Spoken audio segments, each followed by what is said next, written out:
होती खाने राजा गरम जवानी ताजा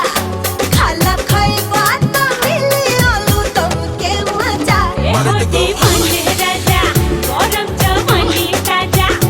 खाला खाई बात मिली आलू दम के मजा हाल मिला तब फटे में कितना सोचेला मिला तब फटे में कितना सोचेला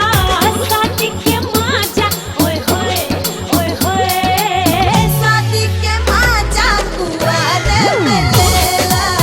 शादी के मजा कुंवारे में लेला